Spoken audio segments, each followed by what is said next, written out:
네, 이번 시간은 취업 원포인트 레슨 시간입니다. 네. 취준생 여러분들 얼마나 고민이 많겠습니다. 그렇죠. 자기소개서 어떻게 써야 되지? 이 기업이 궁금해. 내가 부족한 건 뭘까? 네. 자, 이 시간을 통해서 여러분들 다 물어봐 주시면 저희들이 도와드리겠습니다. 네, 취업 원포인트 레슨 진심으로 우리 구직자분들을 응원하고요. 그리고 네. 고민 해결 도와주실 두 분 소개해드리겠습니다. 다음 취업 보객이 카페 이희정 멘토 그리고 이지연 캐스터와 함께할게요. 두 분 어서 오세요. 네, 어서 오십시오. 반갑습니다. 자, 고민이 많은 우리 취업 준비생 여러분들 어디다가 물어봐야 될지 고민 많으시죠? 자, 취업 원포인트 레슨에서는요, 다음 취업 보객이 카페창을 열어놓고요, 취준생 여러분들의 고민을 받고 있습니다. 네, 취업 보객이 카페 들어오셔서요. 왼쪽 보시면 취업 Q&A라고 보이실 거예요. 이곳에 궁금한 점, 고민거리 올려주시면 우리 고민 해결사분 멘토분께서 읽어보시고요. 해결 방안 정보 확실하게 제시해 주실 겁니다. 혼자 고민 있다고 끙끙 앓지 마시고요. 네. 저희와 함께 카페에 글 올리시면서 공유하고 해결해 보셨으면 좋겠습니다. 자, 이번 주는 어떤 고민 올라와 있을지 궁금해지네요. 소개해 주세요. 네, 취업 원포인트 레슨 152만 취업 준비생들과 함께하는 다음에 취업 보객이 카페와 함께합니다. 현재 카페 안에 들어와 있는데요. 이제 오늘부터 하반기가 시작됐기 때문에 하반기 채용을 할 때 이제 공채 지원을 할 때 궁금하신 분들이 좀 많은 것 같습니다. 첫 번째 질문부터 좀 살펴볼 텐데요. 지금 이분은요, 4학년 1학기 엄밀하게 말하자면 휴학 상태인 학생이신데 다음 학기에 복학을 앞두고 계신 것 같습니다. 지원서를 이제 쓰고 있는데 다들 보면 7월 혹은 10월부터 근무가 가능한 자 이렇게 되어 있더라고요. 그래서 지원을 안 하시려고 했는데 또 아는 분을 만나서 얘기를 들어보니까 어떤 사람들은 또 저처럼 이 학기가 남아도 그냥 지원해서 합격해 놓고 졸업은 천천히 나중에 한다고 하더라고요. 진짜 그렇게 해도 되나요? 이렇게 올려주셨어요. 그렇군요. 그러니까 4학년 1학기 휴학 상태로 복학을 앞둔 취업 준비생인데 네. 상반기 지원하는 분들 상당히 많았을 텐데 휴학 중이어서 아마 많이 못하신 것 같습니다. 근데 이런 비슷한 상황에 놓여 있는 분들이 많을 거예요. 휴학 중이고 뭐 한 학기를 남겨두고 취업은 해야 되고 이런 상황들이 많을 텐데 그렇습니다. 그래요. 7월, 10월 근무 가능자 이런 공고에서 한 학기를 남겨두고 있는 휴학생이 지원해도 되냐 요즘 네. 이거예요. 아니, 그렇죠? 졸업 전에 요즘 이제 취업을 하는 게 사실 목표잖아요. 그렇죠. 감사한 거죠. 예. 그렇기 때문에 이제 미리 준비하는 경우가 참 많은데요. 입사 지원 이 부분을 좀 고려해야 될 것 같습니다. 그래요. 언제부터 가능한 거예요? 근데 사실 저는 일단 합격해놓고 졸업은 천천히 나중에 된다. 이 부분이 좀 눈에 띄는데요. 회사를 다니면서 학교를 다닌다. 이런 부분을 회사에서 봐주는지 참 궁금하고요. 또 사실 제가 채용 공고를 전해드릴 때 보면은 지원 유의사항에 보면은 학업을 이유로 편의를 봐주지 않는다. 이런 회사도 있고요. 사실 또 학업 때문에 입사에 문제가 있을 경우에는 합격 취소가 될 수 있다. 이런 문구도 볼 수 있거든요. 어떻게 생각하세요? 그럼 안 되는 거 아닐까요? 네, 그렇죠. 이제 회사의 조건을 확인하는 게 가장 네. 중요할 것 같습니다. 그래서 요즘에는 졸업하기 전에 취업을 하려는 게 약간의 꼭 당연하다는 인식을 가지고 있어서 압박을 가지는 것 같은데요. 그 이후에도 취업은 계속되니까 1년 내내 취업이라는 거 명심하시고 준비를 하시면 될 것 같습니다. 그래서 언급하신 것처럼 7월 혹은 10월에 근무가 가능한 자라고 되어 있는데요. 일단은 지금 말씀 주신 것처럼 졸업자 혹은 8월 졸업 예정자라고 명확히 명시된 경우에는요. 아무래도 본인이 조건에 해당하지 않는 거죠. 그렇기 때문에 이 경우에는 불합격이 되거나 합격 취소가 될 수 있습니다. 그런데 말 그대로 이 부분이 없는 경우에는요. 그 시기에 출근을 할 수 있는지의 여부라고 확인을 하시면 될 것 같습니다. 다만 이제 재학 중인 경우에는요. 학교 문제를 해결해야 하는데 이 경우 그냥 취업을 했다가 계속 졸업이 좀 지연되는 경우도 좀 종종 볼 수 있는데요. 일반적으로 학교에서는 취업을 하는 경우 학점을 인정해주고 졸업으로 인정을 해주는 경우도 있고요. 혹은 이제 학교나 학과에 따라서는 이제 학교 중에 중간고사, 기말고사를 패스하거나 혹은 월 1회 정도 학교에 와야 하는 경우가 있습니다. 그래서 이런 것처럼 출석에 대한 조건이 있을 수 있기 때문에 학교에도 확인을 하고 회사의 동의를 구하는 게 굉장히 중요합니다. 네, 그렇군요. 일반적으로 대기업 공채 시즌 뭐 3월이라든지 9월이라든지 이럴 때 참 지원을 많이 하는데 사실 기업 채용 이 관심을 가지고 정보들을 캐치를 하다 보면은 1년 내내 채용이 어떻게 보면 이루어지잖아요. 한 학기 남아서 졸업 앞두고 있다면 시기에 대한 고민 해도 될까 말까 이런 것보다는 도전을 먼저 하고 그렇죠. 학교에다가도 물어보고 네. 뭐 기업에다가도 물어보고 이런 좀 적극성이 필요하지 않을까 그런 생각이 들어요. 채용이 많지 않은 기업의 경우에는 이제 본인이 취업을 해야겠다는 순간 채용이 또 진행이 되지 않을 수도 있잖아요. 그래요. 예, 그렇기 때문에 취업은 이제 사람과 사람이 하는 일이라는 거 다시 한번 기억해 보면은 미리 확인하고 좀 지원을 해보는 게 좋을 것 같아요. 네, 맞아요. 채용 공고의 모집 부분 조건을 잘 확인하셔야 될 것 같습니다. 근무 시기와 자신과 좀 잘 부합하는지 먼저 확인하시고요. 이후에 이 말씀해 주신 거 들어보면 학교 규정을 확인하시고요. 또 회사 조율을 할 수 있는지 그 부분도 잘 체크를 해보셔야 되겠습니다. 도전하셔서요. 좋은 결과 있으시면 좋겠죠. 그러니까 꼭 잘 살펴보시고 지원을 해보시고요. 다음 질문 또 살펴보죠. 두 번째 질문인데요. 제목이 전역 후에 취업 준비 어떻게 해야 할까요? 라는 내용입니다.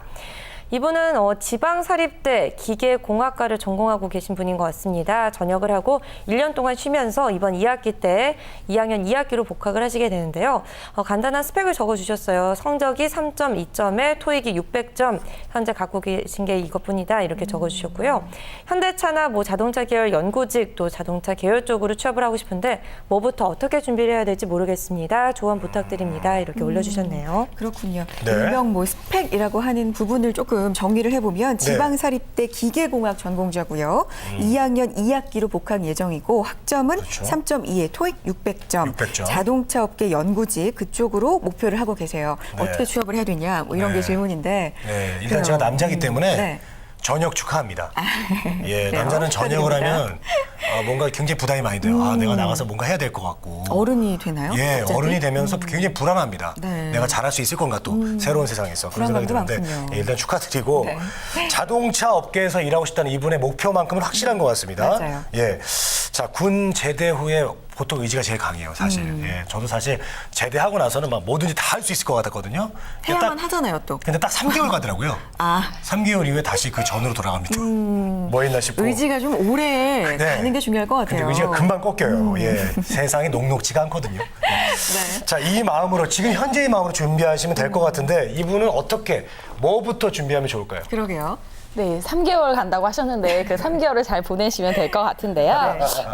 먼저 뚜렷한 목표를 가지고 계시다는 점이 굉장히 훌륭한 것 같습니다. 그래서 목표가 뚜렷한 만큼 자동차 업계를 원하시니까 자동차에 대한 지식 그리고 관련된 경험을 쌓는 게 굉장히 중요한 것 같습니다. 그래서 말씀 주신 부분을 보면요. 학점과 어학이 3.2점, 토익이 600점 이거밖에 없습니다라고 하시는데요. 앞으로 지금 복학하는 게 2년 반 정도가 남았죠. 그렇기 때문에 2년 반이라는 시간을 가지고 계시다는 게 굉장히 강점일 것 같아요. 그래서 학점 경우에는 3.0 이상이고 토익은 700점 정도를 많이 얘기하시는데 2년 반이라는 시간 동안 조금 더 높이셔서 3.5 이상 800점대를 만드시는 거를 좀 추천하겠습니다. 그리고 이제 특히 업무상의 이제 매뉴얼이라든지 보고서라든지 다양한 이제 참고 자료들이 영어로 되어 있는 경우가 굉장히 많아요. 그래서 업계 특성 혹은 업무가 진행되는데 영어가 중요하기 때문에 영어 공부를 좀 잘 하시면 좋을 것 같습니다.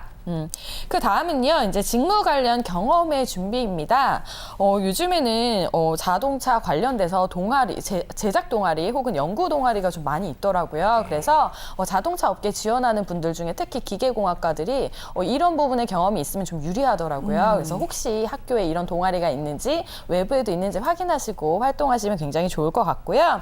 이 외에도 이제 관련 동아리나 학과 프로젝트, 공모전 이런 부분 좀 참여가 가능하시다면 해보시는 걸 추천합니다. 네. 그리고 또 하나 조금 팁을 드리자면요. 이제 관련 분야에 대한 관심을 가지고 있고 많이 알고 있다는 거는 굉장히 중요한데요. 네. 현대자동차 그룹하고 한국자동차산업연구소에서는요. 메일링 서비스를 통해서 이 산업에 대한 정보와 그리고 이제 시장에 대한 정보를 좀 다양하게 나눠주고 있습니다. 그렇기 네. 때문에 메일링 서비스를 신청하셔서 다양한 정보를 얻으시면 좋을 것 같습니다. 이분은 제가 정말 진짜 좋은 정보를 하나 드리면은 네네. 만약 일부를 보셨다면 폴리텍 대학교 화성 캠퍼스에 다시 자동차 응용 도장 그거 가시면 딱이네요. 취업도 잘 되고요. 그래요. 뭐 관심 가져보셔도 자동차 좋을 것 같다는 생각이 관련된 들고요. 거니까. 예. 자, 말씀해 주셨지만 2년 반이면 사실 군대 갔다 오셨으니까 군대 기간보다도 복무 기간보다도 길잖아요. 그렇죠. 그렇죠. 이 기간이면 충분할 거라는 생각이 듭니다. 자, 목표가 명확하신 만큼 준비 사항도 명확할 것 같다는 생각이 들고요.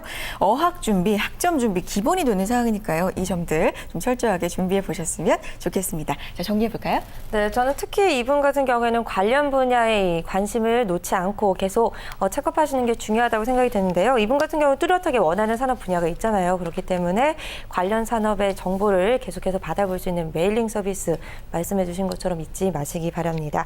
이 취업에 강한 인재, 목표 설정이 빠른 인재라고 하죠. 이걸 잘 생각해 보면 이분만의 차별화된 스토리 좀 꼭 만들 수 있을 거라고 생각이 들고요. 성공 취업 응원을 하겠습니다. 다음 질문도 좀 살펴볼 텐데요. 회사 하루 이틀 다니다가 다른 회사 가도 되나요? 이런 제목입니다. 되게 부자 같은 그런 마음이 드는데요.